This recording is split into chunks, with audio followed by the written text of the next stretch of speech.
Hello everyone, effective remedies by Shivika Sharma में मैं आपका बहुत सारा वेलकम करती हूँ। हम जो अभी लव रीडिंग करने वाले हैं गाइस, हम ये देखने की कोशिश करेंगे पिकअप आइल रीडिंग के जरिए कि आपके पार्टनर की करंट फीलिंग्स क्या है आपको लेकर, ये आपको लेकर किन वर्तमान भावनाओं में है, इनकी फीलिंग्स प्रेजेंट सिचुएशन में आपको लेकर क्या है। तो मैं इस डेक को शफल कर लेती हूँ। याद रखें, ये रीडिंग बिल्कुल जनरल कलेक्टिव टाइमलेस होने वाली है, तो जितना आपके साथ रेजोनेट करे उतना ही रखें एंड रेस्ट को जाने दीजिएगा। ठीक है।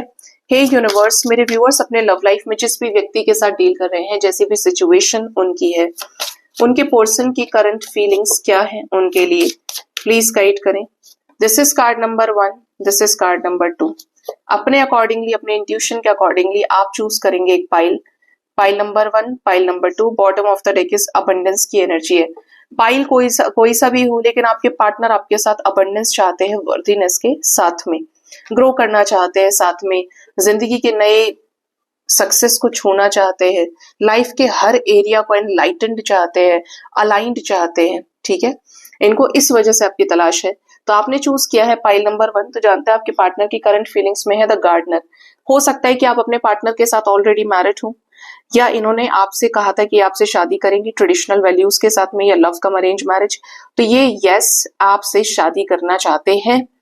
आपके रिश्ते में कुछ ऐसी चीजें हैं जो रूट कॉज लेकर बैठी हैं, जो चीजें अपनी इस तरीके से जड़ें बनाई हुई है कि ये कोशिश कर रहे हैं कि ये लोग मान जाए या मेरे फैमिली मान जाए। आप ये देख रहे हैं पेड़ कैसे गड़े हुए हैं, और पेड़ से क्या है, छांव भी है, और ये लड़का उसी के नीचे है, ये अपना काम भी कर रहा है, और यहाँ पर ये पेड़ कैसे रूट से मजबूत है। तो आपके पार्टनर की एनर्जी ये है कि आपसे शादी करना चाहते हैं, बिल्कुल उसी रूट लेवल पे सोसाइटी के सामने आपको एक्सेप्ट करना चाहते हैं। शादी हो चुकी है तो वापस आना चाहते हैं। इनको यह है कि इस रिश्ते में अभी और इन्वेस्ट करना बाकी है, इस रिश्ते को नर्चर करके, अपनी कमियों को एक्सेप्ट करके, इस रिश्ते पे काम करके ये रिश्ता और खूबसूरत हो सकता है। हो सकता है कि पहले इन्होंने चीजें आपके साथ एक्सेप्ट नहीं की, और अब यही है जो इस रिश्ते को ठीक करना चाहते हैं। इनकी वर्तमान भावनाएं बता रही है कि जैसे जैसे आपके साथ सेपरेशन का समय बढ़ता जा रहा है, इनको ये एहसास हो रहा है कि जो लोग इनसे कह रहे थे कि इसे छोड़ दो, उसे छोड़ दो, ये तुम्हारे लायक नहीं है, वो तुम्हारे लायक नहीं है, इस तरीके के जो कान भरने वाले लोग थे, अब ये उनके साथ होने के बाद भी, ये कि छत के नीचे रह रहे, सारी चीजें हैं, बट ये फील कर पा रहे हैं कि यार मैंने उस रिश्ते में इतना दिया था, उस व्यक्ति की ये क्वालिटीज हैं, उस व्यक्ति का ये ऑरा है, या उसकी अंतरात्मा ऐसी है, मुझे उधर इन्वेस्ट करना है, क्योंकि इनका दिल आपसे लगा है। ठीक है, और जब दिल लग गया तो फिर बाकी चीजें मैटर नहीं करती हैं, और ये उसी तरीके से दिल के कनेक्शन को आपके साथ एक्सपीरियंस करने की कोशिश कर रहे हैं। ये ट्रांसफॉर्म भी हो रहे हैं, डिवाइन इनको अलग अलग तरीके से आपसे रिलेटेड साइंस दे रही है। ये देख रहे हैं तो हो सकता है इन्हें आपका फेस नजर आता है, इन्हें आपका नाम नजर आता है, बट यस, ये हर सिचुएशन में आपके साथ चीजों को ले जाना चाह रहे हैं आगे, खत्म नहीं करना चाहते ये रिश्ता। ये चाहते हैं कि आप साथ में बूढ़े हो, ये चाहते हैं कि आप साथ में एक दूसरे के हर एक तरीके के समय को देखें। समय अच्छा भी होता है, समय बुरा भी होता है, लेकिन एक पार्टनर का होना लाइफ में बहुत जरूरी है। आपकी और इनकी इस लाइफ टाइम में शादी नहीं हो सकती, फिर भी इस रिश्ते में हमेशा खिला खिला रहना, बेस्ट फ्रेंड्स बन जाना, और रिश्ते को आगे तक ले जाना, ये आपके पर्सन चाहते हैं। ठीक है, ये इनकी करंट फीलिंग्स निकल के आई है कि इनका मोटिव ही आपके साथ चीजों को परमानेंट तरीके से बैलेंस करने का है, स्टेबल करने से रिलेटेड चीजें हैं। सेकंड पाइल वाले, आपकी तरफ आया है मेच्योरिटी।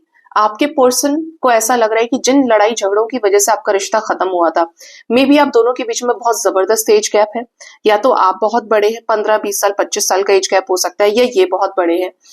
दो सिचुएशंस हैं यहाँ पे। एक तो ये कि अब ये आपको मेच्योर होते हुए देख रहे हैं, आपको बड़ा होते देख रहे हैं, अगर ये बड़े हैं, कि आपका स्पिरिचुअल नॉलेज विजडम बढ़ रहा है, और आपकी जो कही हुई बातें वो गंभीर बातें हैं। ठीक है, आप गंभीर मिजाज के व्यक्ति हैं, और अगर ये आपसे उम्र में छोटे हैं और आप बड़े हो, ठीक है, तो ये फील कर पा रहे हैं कि जो इन चीजें इनको पहले समझ में नहीं आई थी, जिन चीजों को ये आंख बंद करके बस गलत करते चले गए, आज इनकी उन्हीं चीजों पर आंखें खुल रही हैं, जैसे जैसे इन्होंने आपको स्टॉक करना शुरू किया है। प्रॉपरली एक अवेकनिंग का स्टेज है। एक गुरु है और एक कौन है, एक शिष्य है। ठीक है, ये गुरु और स्टूडेंट और टीचर का जो रोल है ना, ये बहुत इंपॉर्टेंट है। आपसे ये सीख रहे हैं और आप इनको सिखा रहे हो। ठीक है, ये चीज देख रहे हैं। पॉसिबिलिटीज है कि इनको कोई और व्यक्ति भी समझा रहा है, सिखा रहा है, इनके पास वैसी गाइडेंस आ रही है जो इन्हें आपकी तरफ और मजबूती के साथ एक्शन बनाने में हेल्प करे। ठीक है, ये आपके पर्सन की करंट फीलिंग्स है। ये आपको, आप जो भी काम करते हो, आपने कोई नया काम डाला है, ये आपको बढ़ते हुए देख रहे हैं। इनको ऐसा लग रहा है कि यार इसके अंदर है तो कोई बात, जो अपने आप को खड़ा करना जानता है या जानती है। जब मैं इससे मिला था या मिली थी तब इसके पास कुछ भी नहीं था, या ये ऐसा था, ये वैसी थी, और आज जाने से, अलग होने से ये तो अपना पूरा इसका हाव भाव बदल गया, यही चीजें बदल गई। मतलब आप जब स्पिरिचुअलिटी पे काम कर रहे हो, आप सेल्फ लव में आ रहे हो, तो आप निखरेंगे, और ये आपको निखरते हुए देख रहे हैं। ठीक है, ये एनर्जी है आपके पर्सन की। ये आपसे कुछ चीजों पर डिस्कशन चाहते हैं। ये चाहते हैं कि आप और ये मिलकर कुछ ऐसी चीजों को डिस्कस करें जो इनके मन में है, दिलो दिमाग में छाई हुई है। अब वो स्पिरिचुअलिटी से रिलेटेड हो सकता है, लव लाइफ से रिलेटेड हो सकता है, आगे फ्यूचर से रिलेटेड हो सकता है कि हम साथ मिलकर ये करेंगे, वो करेंगे, ये काम देखना है, वो करना है। तो इनकी जो प्लानिंग है वो फ्यूचर तक की है। मेच्योर होकर इस रिश्ते को बेटर तरीके से आपके पार्टनर अब समझ पा रहे हैं। ठीक है, हेरोफेंट की भी वाइब्स है यहाँ पे कि आपके पार्टनर आपसे ज्ञान प्राप्त कर रहे हैं, स्पिरिचुअल नॉलेज, विजडम से इनकी आंखें खुल रही हैं। इस रिश्ते को लेकर गंभीरता आपके पर्सन के अंदर जागृत हो रही है।